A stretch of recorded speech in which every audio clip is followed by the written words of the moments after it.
अस्सलाम वालेकुम everyone, I am Khwaja Abdullah, your mathematics teacher. Scientific model school के प्लेटफॉर्म पर आप सबको खुश आमदीद।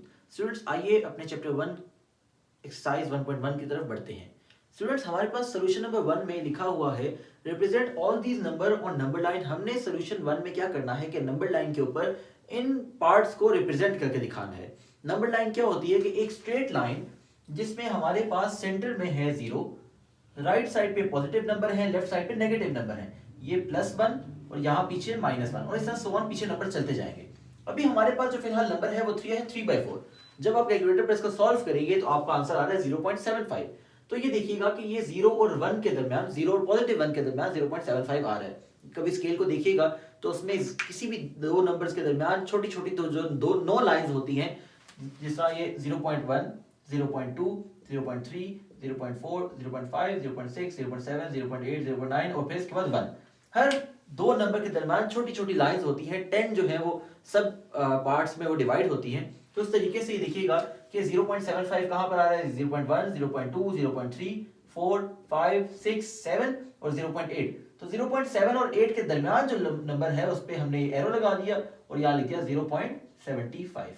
तो ये हमारे पास फर्स्ट पार्ट हमने नंबर लाइन के ऊपर इसको रिप्रेजेंट कर दिया। अब याद रखिएगा, अगर यहाँ पर माइनस का सिंबल होता तो मैं पीछे की तरफ यहाँ पर लाइन देखता और इधर जाकर उसको रिप्रेजेंट करता, लेकिन फिलहाल पॉजिटिव था तो मैंने पॉजिटिव वाले में ही इसको रिप्रेजेंट करवाया। सेकंड पार्ट देखिएगा, -1/3। अगर इसको आप सॉल्व करेंगे तो आएगा -0.33 और ये चलता जाएगा। तो मैं 2 के बाद रुक गया, मैंने कहा 0.33 आ रहा है। अब इस तरह आपने कहा कि एक नंबर लाइन ड्रॉ की, दरमियान में है 0, राइट साइड पे है 1, लेफ्ट साइड पे है -1। हम आगे भी जा सकते हैं, जरूरी नहीं कि 1 पे रुक जाएं, 1 2 3 4 जाते जाएंगे, पीछे भी आ सकते हैं, पर जहां तक जरूरत है हमने वही नंबर तक वहीं तक ड्रॉ किया, सारे नंबर ड्रॉ नहीं किए। अब देखिएगा -0.3 इसका मतलब 0 और -1 के दरमियान है। ये 0.1, 0.2, 0.3, 0.4, 0.5, 0.6, 7, 8, 9 और फिर -1। 0.33 कहां बनता है, हमने कहा ये 0.3 है, ये 0.4 है। इस जगह पर आकर हमने एरो लगाया और -0.33 लिख दिया। -0.33 लिख दें या 1/3 लिख दें, एक ही बात है, कोई फर्क नहीं पड़ेगा। अगला पार्ट देखिएगा, 4 होल 1/2। सबसे पहले तो होल खत्म करते हैं। 2 4s are 8 + 1 9 डिवाइडेड बाय 2। इसको डिवाइड किया तो आपका आंसर आ रहा है 4.5। अब 4.5 प्लस में है तो इसको रिप्रेजेंट करते हैं नंबर लाइन के ऊपर। आपने एक लाइन ड्रॉ की, इसमें आपने कहा यहां पर 0, ये आ गया 1, ये आ गया 2, 3, 4, 5। अब देखिए ये वाली नंबर लाइन बाकियों से डिफरेंट है। उसकी रीजन कि हम लोग सिर्फ पॉजिटिव नंबर भी ड्रॉ कर सकते हैं, हम सिर्फ नेगेटिव नंबर भी ड्रॉ कर सकते हैं। जो हमें चाहिए हमने वही नंबर्स ड्रॉ कर दिए। आमतौर पर जो बच्चे ये करते हैं कि वो पॉजिटिव नंबर भी ड्रॉ करते हैं 10 तक और नेगेटिव भी करते हैं, तो आप कर सकते हैं, वो भी सारे नंबर्स ड्रॉ कर दें। 4.5 4 और 5 के दरमियान है। हमने कहा कि लाइन देखते हैं 1 2 3 4 5 6 7 8 9 और फिर ये, तो इसलिए 4.5 यहां बन रही है 4.5। इस तरीके से फोर्थ पार्ट की तरफ आते हैं। -√8 जो कि मेरे ख्याल से बनता है 2.82 और आगे चलता जाएगा। तो हमने कहा कि 2 पॉइंट माइनस में आ रहा है तो हमने नंबर लाइन ड्रॉ की, यहां आ गया 0, प्लस वाले नंबर हमने ड्रॉ नहीं किए, -1 -2 -3 बस, और नहीं ड्रॉ किए। फिर हमने कहा कि -2.82 2 और 3 के दरमियान आता है, तो इसी के दरमियान नंबर लाइन ड्रॉ करेंगे 1 2 3 4 5 6 7 8 9 और आगे चलता जाएगा। 2.82 है, 2.5 2.6 2.7 2.8, तो यहाँ पर हमने कहा -2.82। ये भी कर सकते थे या -√8 भी लिख सकते थे, दोनों में से कुछ भी लिख लें आप। अगला देखें, √8 है, तो हमने कहा कि इसको सॉल्व करेंगे तो आएगा 2.82, जो कि नंबर लाइन जब ड्रॉ की तो यहां लिखा 0 1 2 3, 2 और 3 के दरमियान आएगा ऑब्वियसली, तो हमने कहा 1 2 3 4 5 6 7 8 9 और उसके बाद ये 2.82 का 2.5 2.6 2.7 2.8, यहां पर हमने एरो लगा के लिख दिया √8 या आप लिख दें 2.82, आपकी मर्जी, दोनों में से कुछ भी लिख सकते हैं, कोई एक चीज है। होल 1/2 हमने इसको भी सॉल्व किया था, जो कि हमारा आंसर आता है -4.5। हमने इसके लिए भी नंबर लाइन ड्रॉ की। हमें ये पता है कि नेगेटिव वाले नंबर्स आएंगे, पॉजिटिव की जरूरत नहीं है, तो हमने पॉजिटिव के लिए नंबर ड्रॉ ही नहीं किए। हमने 0 के बाद कहा -1, -2, -3, -4 और -5। 4 के और -4 -5 के दरमियान आता है -4.5, तो यहाँ पे हमने छोटे नंबर्स लगाए, वही 2 3 4 5 6 7 8 9, ये 4.5 यहाँ पर हमने लिख दिया -4 होल 1/2, या ये लिख दें या लिख दें -4.5, आप दोनों में से कोई एक लिख दीजिएगा, आपका आंसर आ जाएगा। नेक्स्ट पार्ट है हमारे पास 1/3, जिसको सॉल्व करने से आता है 0.33। हमने इसको नंबर लाइन ड्रॉ की 0 1, आगे भी जा सकते हैं, बीच में 1 2 3 4 5 6 7 8 9 और उसके बाद 1 आ गया। 0.33 हमारे पास यहाँ पर आता है, हमने एरो लगाया, लिख दिया 0.33। 0.3 से हल्का सा आगे, तब 33 है ना, 33 है तो 3 से हल्का सा आगे आप चलेगा, 0.33 आ गया। -7.8, जिसको अगर हम सॉल्व करें तो हमारा आंसर आता है -0.875 या 0.87 या 0.88 लिख सकते हैं आप, और आगे ना जाइएगा, काफ़ी है। तो हमने कहा 0, यहाँ लिख दिया -1, आगे भी जा सकते थे पर मुझे पता है 0 -1 के दरमियान आ जाएगा, तो मुझे और मजीद पीछे जाने की जरूरत नहीं है। तो 1 2 3 4 5 6 7 8 9, 0.88 है, 0.1 0.2 0.3 0.4 0.5 0.6 0.7 0.8 और 0.9, 0.8 और 9 के दरमियान में आखिर में करके यहाँ पर आ रहा है -0.88। अच्छा जी, क्वेश्चन नंबर 2 की तरफ बढ़ते हैं। क्वेश्चन नंबर 2 में कहा गया है कि identify the properties of real number. आपने प्रॉपर्टीज को आइडेंटिफाई करना है कि कौन कौन सी प्रॉपर्टी है। फर्स्ट पार्ट देखें इसका, हमारे पास लिखा है 1 × y-2, हर वो नंबर जो 1 से मल्टीप्लाई हो और वही आंसर आ जाए। हमने पढ़ा था ये आइडेंटिटी प्रॉपर्टी होती है, तो इसका आप लिख दिया आइडेंटिटी। अच्छा, ये कौन सी आइडेंटिटी है, मल्टीप्लाई वाली या एडिशन वाली? तो हमने लिख दिया मल्टीप्लाई, तो मल्टीप्लिकेटिव आइडेंटिटी।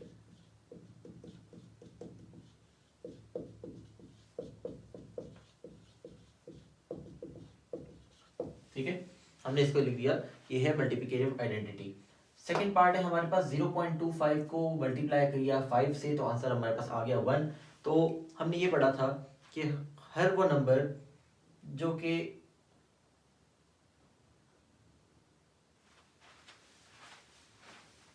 सेकंड पार्ट देखिएगा, 0.25 मल्टीप्लाई बाय 5 इक्वल्स टू 1। हमने प्रॉपर्टी पढ़ी थी कि अगर मल्टीप्लाई करने से आंसर 1 आ रहा है तो वो होगा मल्टीप्लिकेटिव इनवर्स। इनवर्स होती है, अगर मल्टीप्लाई हो रहा है तो मल्टीप्लिकेटिव इनवर्स, अगर एडिशन से आ रहा है, एडिशन से आंसर 0 आ रहा है तो हमारे पास होगा वो एडिटिव इनवर्स। यहाँ पर हमारे पास मल्टीप्लिकेटिव इनवर्स आ गया।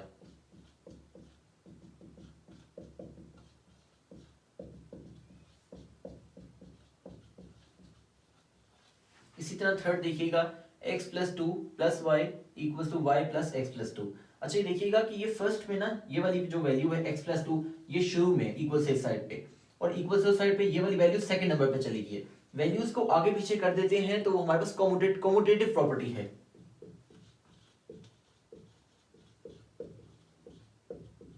कम्यूटेटिव प्रॉपर्टी याद रखिएगा, ये कम्यूटेटिव प्रॉपर्टी है। स्टूडेंट्स इसमें गलतियां ये करते हैं कि ये ब्रैकेट की वजह से, यहाँ ब्रैकेट शुरू में है, इधर तकरीबन आखिर में नजर आती है, तो बच्चे कहते हैं एसोसिएटिव प्रॉपर्टी, जबकि गलत है। एसोसिएटिव में क्या होता है कि वैल्यू सेम रहती है, x + 2 + y, तो यहाँ भी x + 2 + y आना चाहिए था, जबकि ऐसा यहाँ पर नहीं हो रहा। यहाँ पे x + 2 शुरू में है तो फर्स्ट पर आ रहा है, तो यहाँ x + 2 सेकंड नंबर पर, इसकी सीक्वेंस चेंज हो गई है, तो हमने कहा भाई कम्यूटेटिव प्रॉपर्टी है। थर्ड देखें, हमने थर्ड में एक चीज पढ़ी थी, एक प्रॉपर्टी पढ़ी थी, जब हमने कहा था कैंसिलेशन हो जाती है, आंसर 0 आता है एडिशन करने से, तो वो इनवर्स होती है। देखिए ना, ये चीज पूरी की पूरी कट होती है तो आंसर 0 आ रहा है, तो ये हमारे पास एडिटिव इनवर्स है।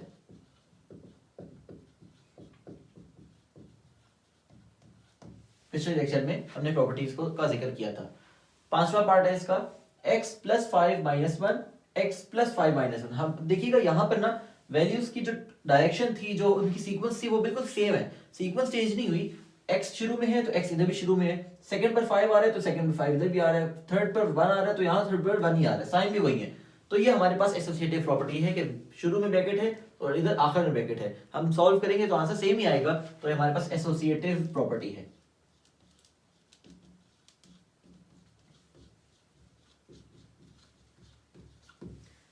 लास्ट है प्रॉपर्टी, इसका हमने जिक्र नहीं किया था पिछले लेक्चर में, जिसको बोलते हैं डिस्ट्रीब्यूटिव प्रॉपर्टी। डिस्ट्रीब्यूटिव प्रॉपर्टी क्या होती है कि ब्रैकेट के बाहर वाला नंबर जो होता है वो ब्रैकेट के अंदर तमाम नंबर्स के साथ मल्टीप्लाई होता है। देखिए ये 3 है ना, -3, ये -3 मल्टीप्लाई होगा इस 2 के साथ भी, और ये -3 मल्टीप्लाई होगा इस -y के साथ भी। जब -3 को 2 से मल्टीप्लाई करेंगे तो 3 2 6 आ जाएगा, और माइनस माइनस प्लस 3y आ जाएगा। तो ये देखिएगा कि ये -6 + 3y, -6 + 3y आ रहा है, तो ये हमारे पास कौन सी प्रॉपर्टी है? Distributive property.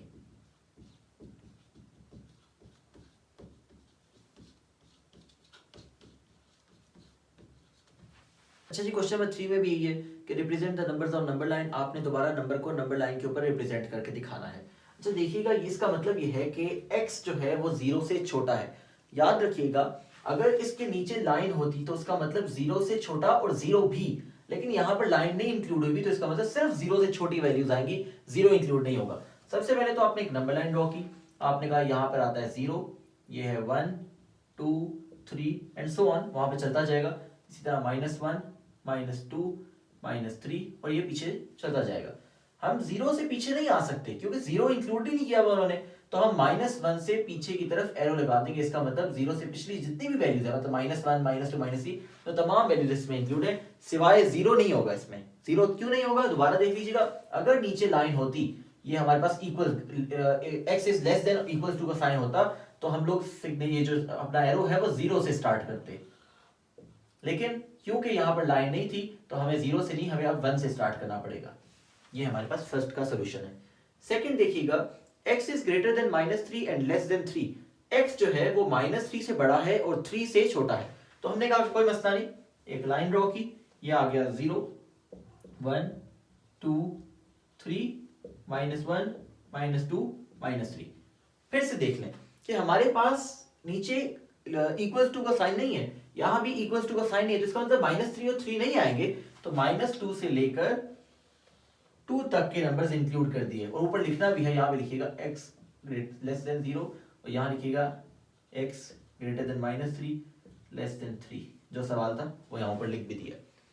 थर्ड पार्ट की तरफ देखते हैं, x ग्रेटर देन -8, x की जो वैल्यू है वो -8 से बड़ी है, तो हमने कहा कोई मसला नहीं, एक नंबर लाइन ड्रॉ करें, 0 -1 -2 -3 -4 -5 -6 -7 -8 -9 और मजीद पीछे जा सकते हैं, -10 भी कर सकते हैं। अच्छा देखें, -8 से बड़ी तो हम लोग पॉजिटिव की साइड पे जाएंगे, अगर -8 से छोटी तो हम नेगेटिव की साइड पे जाएंगे। जितने पीछे नेगेटिव में जाएंगे ऐसे में हम उतना ही पीछे, उतना ही छोटे नंबर की तरफ जा रहे हैं। अभी हमने बड़े की तरफ जाना है तो हम पॉजिटिव साइड पर जाएंगे। -8 इंक्लूड होगा, यस होगा, क्योंकि नीचे ग्रेटर देन, नीचे इक्वल टू का साइन भी है, तो हमने कहा कि -8 और उससे आगे की तरफ एरो लगा दिया, ऊपर लिख दिया x greater than equal to -8। Fourth part की तरफ आते हैं। फोर्थ पार्ट में लिखा है कि x ग्रेटर देन 0, मतलब यहां हमारे पास 0 1 2 -1 -2, 0 से बड़े। अगर हम चाहते तो हम 0 से एरो उधर लगा सकते थे बड़े नंबर्स की तरफ, पर क्यों नहीं लगाएंगे? उसकी रीजन ये है कि यहां हमारे पास इक्वल टू का साइन नहीं है। अगर नीचे लाइन होती तो हम यूं करते, पर नीचे लाइन नहीं है, तो इसलिए हम लोगों ने 1 और 1 से आगे वाले तमाम नंबर इसमें इंक्लूड करने हैं, बड़ी वैल्यूज, 0 से बड़ी तमाम वैल्यूज पे एरो की तरफ का निशान लगा दिया और वो आगे सॉन चलती जाएंगी। फिफ्थ पार्ट में देखिएगा, x की वैल्यू -3 से छोटी है, छोटी मतलब और नेगेटिव नंबर्स की तरफ जाएंगे, 0 1 2 3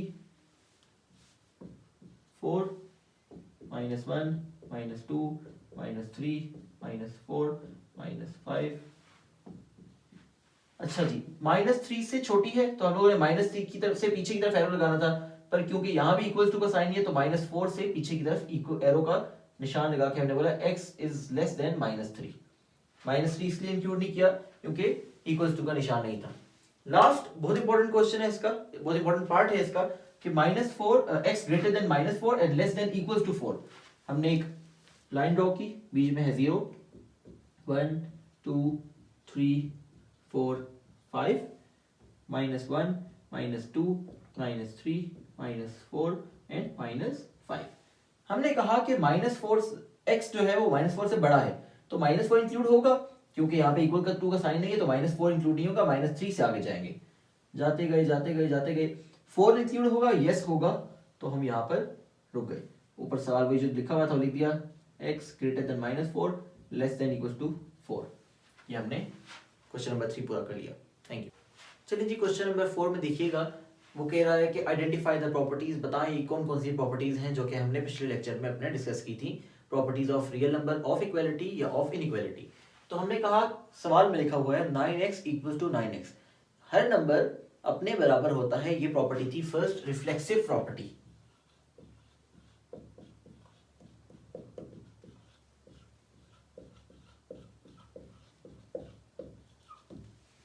इसका हमारे पास वो कह रहा है एक नंबर दूसरे के बराबर, वही दूसरा नंबर तीसरे के बराबर, तो ये फर्स्ट नंबर जो था वो तीसरे नंबर के बराबर होगा। ये हमने पढ़ी थी ट्रांजिटिव प्रॉपर्टी।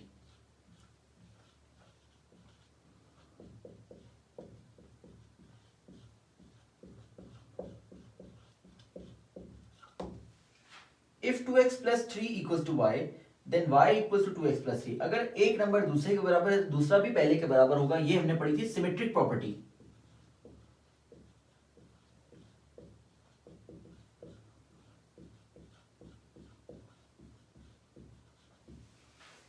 इसी तरीके से इफ 3 इज ग्रेटर देन 4, अगर 3 4 से बड़ा है, जबकि मेरे ख्याल से ये वैल्यू कुछ सवाल गलत लिखा हुआ है, ये होना चाहिए था, एक बार बुक को रेफर कर लीजिएगा। इफ 4 इज ग्रेटर देन 3, अगर 4 3 से बड़ा है, तो दोनों के साथ माइनस का साइन लगा दिया, साइन ही चेंज हो गए। ये किस तरीके से माइनस लगा?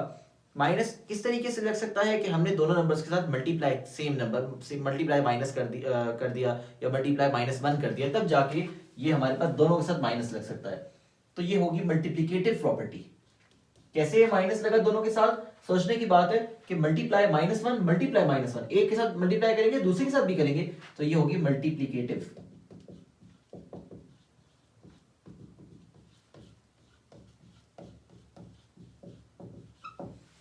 If 2y plus 2w equals to p equals to 50, अगर पहला नंबर दूसरे के बराबर, दूसरा किसी तीसरे नंबर के बराबर, तो इसका मतलब पहला भी तीसरे के बराबर होगा। यस, ये हमने प्रॉपर्टी पढ़ी, ट्रांजिटिव प्रॉपर्टी।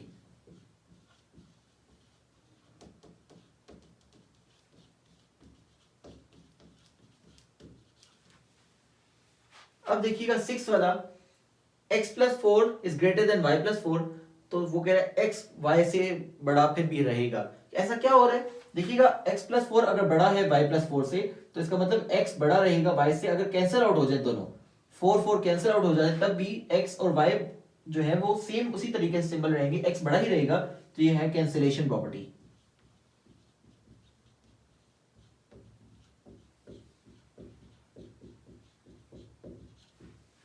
पार्ट नंबर 7 देखिएगा इसका, कि अगर 2 5 से छोटा है, 5 9 से छोटा है, तो इसका मतलब 2 और सब 2 9 से भी छोटा होगा।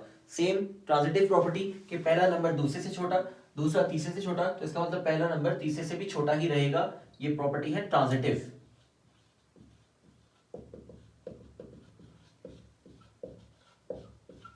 लास्ट पार्ट है इसका, इफ -18 इज लेस देन -16, अगर -18 16 से छोटा है, तो ऐसा कैसे 9 जो है वो 8 से बड़ा हो गया? किस तरीके से यहाँ पे 9 आया, किस तरीके से यहाँ पे 8 आया? सबसे पहले देखिएगा, माइनस माइनस कट गया, 2 9 18, 2 8 16, 9 यहाँ पर आ गया, 8 इधर आ गया। तो ये कैसे हुआ? कैंसिलेशन से। तो ये होगी कैंसिलेशन प्रॉपर्टी।